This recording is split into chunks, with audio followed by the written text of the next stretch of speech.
Welcome back to city news. బెంగళూరుకు చెందిన omega NGO సంస్థ ఆధ్వర్యంలో ప్రత్యేక అవసరాలు కలిగిన పిల్లలకు అవసరమైన పరికరాలను అందజేశారు. తెనాలి జిల్లా ప్రభుత్వ వైద్యశాలలో నిర్వహించిన కార్యక్రమంలో సుమారు రాష్ట్రం నలుమూలల నుండి పాల్గొన్న 50 మంది ప్రత్యేక అవసరాలు కలిగిన చిన్నారులకు అవసరమైన పరికరాలు అందజేశారు.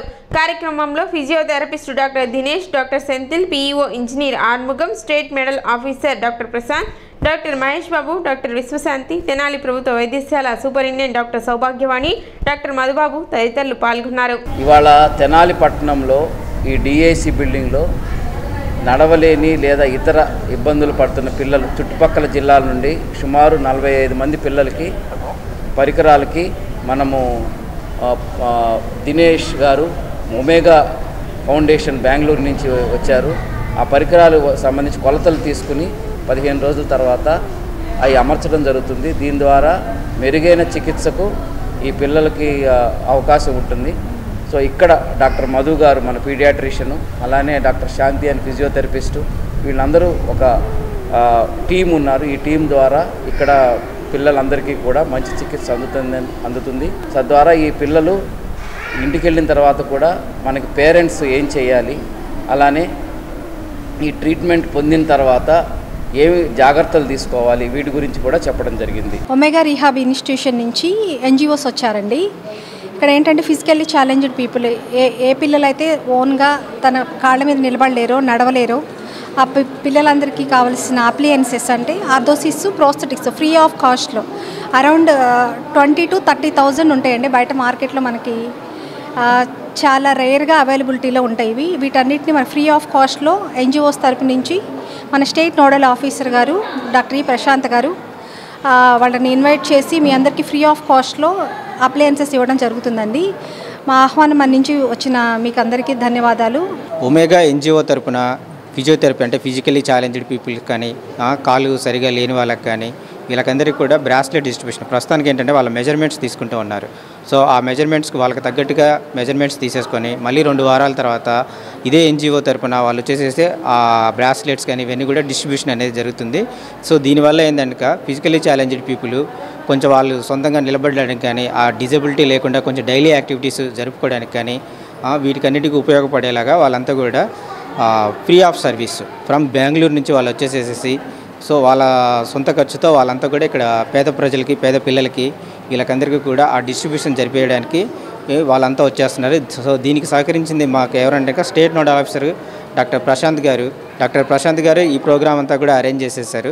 ఈ నెల 18వ తేదీ నుండి శ్రీ వాసవి కన్యకా పరమేశ్వరి అమ్మవారి జన్మదినోత్సవ వేడుకలను నిర్వహిస్తున్నట్లు నిర్వాహకులు తెలిపారు. ఈ సందర్భంగా బోస్ రోడ్లోని శ్రీ వాసవి కన్యకా పరమేశ్వరి అమ్మవారి ఆలయం నందు 16వ తేదీ నుండి 18వ తేదీ వరకు అమ్మవారికి అభిషేకాలు, అలంకారాలు, సామూహిక కుంకుమార్చనలు, హోమాలు, విశేషార్చనలు, దివ్య రథోత్సవం కనుల పండుగగా నిర్వహిస్తున్నట్లు ఆలయ కమిటీ సభ్యులు తెలిపారు. ఈ మేరకు బుధవారం ఆలయ ప్రాంగణంలో నిర్వహించిన విలేకరుల సమావేశంలో కార్యక్రమానికి సంబంధించిన కరపత్రాన్ని ఆవిష్కరించారు. మన తెనాలి పట్టణం బోస్ రోడ్లో వేంచేసినటువంటి శ్రీ వాసవి కన్యకా పరమేశ్వరి అమ్మవారి యొక్క దేవస్థానంలో వైశాఖ శుద్ధ దశమి రోజున శ్రీ వాసవి అమ్మవారి జయంతి మహోత్సవాన్ని పురస్కరించుకొని 3 రోజుల పాటుగా త్రయాణిక దీక్షతో 16, 17, 18 3 రోజులు కూడా త్రయాణిక దీక్షతో సేవాగమోక్త ప్రకారంగా అమ్మవారికి విశేషమైనటువంటి పూజా కైంకర్యాది హోమాది కార్యక్రమాలు జరుగుతున్నాయి.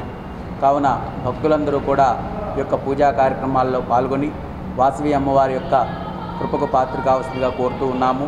మరి 16వ తారీఖున ఉదయము 7 గంటలకు అమ్మవారికి వైశ్య పతాకావిష్కరణతో ప్రారంభించుకొని మండపాది కార్యక్రమాలు, అలాగే ఉత్సవమూర్తికి పంచామృత అభిషేకము, అలాగే హోమాది కార్యక్రమాలు, సాయంకాలము అమ్మవారికి విశేషంగా ధ్వజారోహణ, అగ్ని ప్రతిష్టాపన, విశేషమైనటువంటి పూజా కైంకర్యములు జరుగుతాయి. అలాగే 17వ తారీఖున శ్రీ వింధ్యవాసిని సమేత నగరేశ్వర స్వామివారికి కూడా విశేషమైనటువంటి మహాన్యాసపూర్వక ఏకాదశి రుద్రాభిషేకము, హోమాది కార్యక్రమాలు జరుగుతాయి. సాయంకాలము 5 గంటలకు విశేషమైనటువంటి అమ్మవారికి ప్రీతిగా చండీ హోమము, అలాగే 1,00,000 పుష్పార్చనాది కార్యక్రమం కూడా అమ్మవారికి జరుగుతున్నది. మరి 18వ తారీఖున చాలా విశేషము, అమ్మవారి యొక్క జన్మదినోత్సవాన్ని పురస్కరించుకొని మూలమూర్తికి విశేషముగా 11 పర్యాయములుగా శ్రీ సూక్త విధానంగా అమ్మవారికి అభిషేకాది కార్యక్రమము, అలాగే విశేష అలంకారము, అలాగే అమ్మవారికి సహస్రనామ కుంకుమార్చన, సామూహికంగా ముత్తైదువులందరి చేత కూడా కుంకుమాది కార్యక్రమాలు, పూజా కార్యక్రమాలు జరుగుతాయి. సమావేశంలో పాలకవర్గ సభ్యులు పాల్గొన్నారు. ఈ నెల 18వ తేదీ శనివారం క్రోధీనామ సంవత్సర వైశాఖ దశమి శ్రీ వాసవి కన్యకా పరమేశ్వరి అమ్మవారి పుట్టినరోజు. దాని సందర్భంగా బోస్ రోడ్లో వేయించేసి ఉన్నటువంటి శ్రీ వాసవి కన్యకా పరమేశ్వరి దేవాలయంలో మరి త్రయాక్షికంగా అంటే 3 రోజుల పాటు 16, 17, 18 3 తేదీలు అమ్మవారికి విశేషంగా అలంకారం, అర్చన, అభిషేకం, యజ్ఞయాగాదులు జరుగుతాయి. కాబట్టి తెనాలి పట్టణ ప్రజలందరూ కూడా మరి ముఖ్యంగా వైశ్య కుటుంబాలన్నీ కూడా అమ్మవారికి పుట్టినరోజు సందర్భంగా మరి పసుపు కుంకుమలు సమర్పించుకొని తీర్థప్రసాదాలు స్వీకరించాలని కోరుతున్నాం. 17వ తేదీ శుక్రవారం సాయంత్రం 6 గంటలకి సామూహికంగా అమ్మవారికి విశేష లక్ష మల్లెపూల అర్చన ఉంది. దీనికి ప్రతి ఒక్క మహిళలు, కన్యలు, సువాసినులు అందరూ కూడా ఈ యొక్క లక్ష మల్లెపూల పూజలో నీ స్వహస్తాలతో చేసుకునే విధంగా ఏర్పాటు చేస్తున్నాం. కాబట్టి ప్రతి ఒక్కరూ ఒక దోషుడు మల్లెపూలు తీసుకొని అమ్మవారికి సమర్పించండి. ఆ రోజు మంచికలపూడిలో ఉన్న కాంటినెంటల్ కాఫీ లిమిటెడ్ నుండి వచ్చే వ్యర్థాలను రూరల్ మండలం కాజీపేట వద్ద ఉన్న ఇటుక బట్టీల యాజమాన్యం ఇటుకల తయారీ కోసం అనుమతులు లేకుండా ఉపయోగిస్తున్నారని, దాని ద్వారా గ్రామస్తులు అనారోగ్య పాలవుతున్నారని బుధవారం ఉదయం గ్రామస్తులు ఆందోళన చేశారు. ఇటుకలు తయారీ చేసే యాజమాన్యానికి ఎలాంటి అనుమతులు లేవని, ఈ వ్యర్థాల వలన మానవ ఆరోగ్యానికి ముప్పు కలిగిస్తున్నాయని ప్రక్కన ఉన్న వినైన్ గార్మెంట్స్ యజమాని విశ్వనాథుని మురళి మాట్లాడుతూ రోజుకు 4 లేదా 5 లారీలు లోడ్ చేస్తారని, సుమారుగా నెలల నుంచి తంతు జరుగుతుందని, వాటి వలన షాపులో పనిచేసే వారికి జ్వరాలు వచ్చి అనారోగ్య బారిన పడుతున్నారని తెలిపారు. గతంలో పోలీసులకు ఫిర్యాదు చేయగా మరల వ్యర్థాలను తీసుకురానని పోలీసుల సమక్షంలో చెప్పారని, అయినా తీసుకువస్తున్నారని, ఈ వ్యర్థాల దుమ్ము రోడ్డు మీద ప్రయాణం చేసే వాహనదారుల కళ్లలో పడి ప్రమాదాలు కూడా జరుగుతున్నాయని తెలిపారు. దయచేసి సంబంధిత అధికారులు చొరవ తీసుకుని యాజమాన్యంపై చర్యలు తీసుకోవాలని, గ్రామస్తుల ప్రాణాలు కాపాడాలని కోరారు. తీసుకొచ్చి ఇక్కడ డంప్ చేస్తున్నారండి. నైట్ లోడింగ్, అన్లోడింగ్ రోజుకి 4 జరుగుతున్నాయి. దీనివల్ల ఏమవుతుందంటే రోడ్డు మీద పబ్లిక్ వెళ్ళే వాళ్ళు కళ్ళల్లో పడి చాలా మందికి యాక్సిడెంట్లు అయ్యాయి. రెండోది మాది పక్కనే బట్టల షాప్ అండి, వినైన్ గార్మెంట్స్. సో మనకు కావాల్సింది బూడిద. ఒక్కసారి గాలి వచ్చిందంటే కనీసం 2-3 లారీలు ఇసుక బూడిద వచ్చినట్టు వచ్చి సుడులు తిరిగి షాపులోకి వచ్చేసి బట్టలన్నీ మరకలైపోయి మేము షాపు అమ్మలేని పరిస్థితి వచ్చామండి.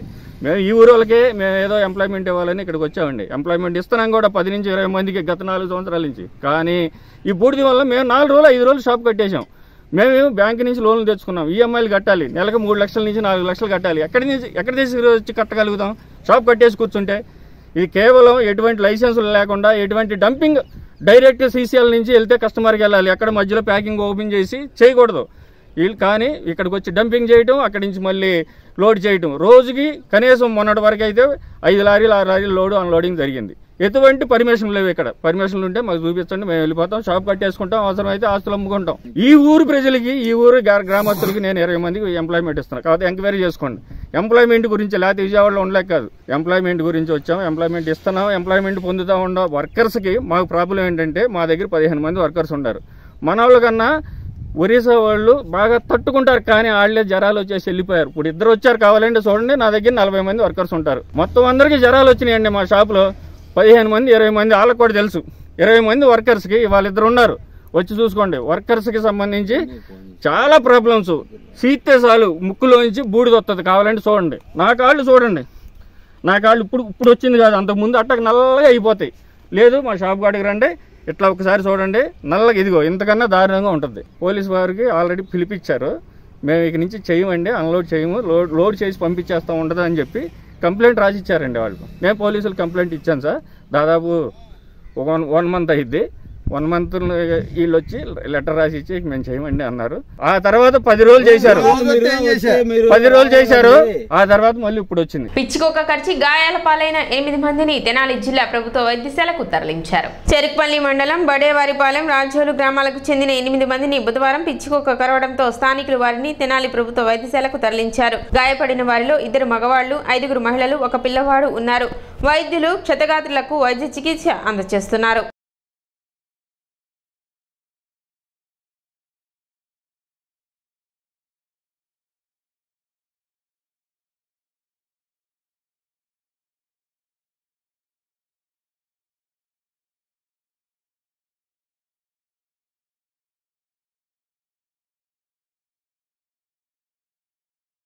రోడ్డుకి వెళ్తుంటే కుక్క గరిచింది, 10 మంది గరిచింది.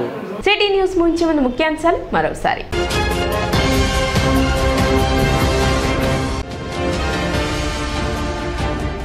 పురపాలక సంఘ సేవలు ఎటువంటి ఆటంకం లేకుండా అందిస్తాము. మున్సిపల్ కమిషనర్ బండి శేషన్న.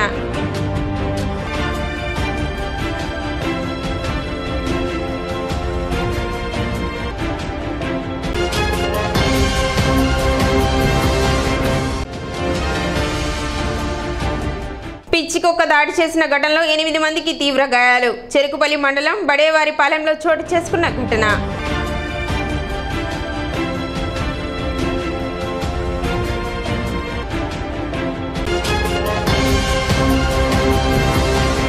సిటీ న్యూస్ ఇంతటితో సమాప్తం. నమస్కారం.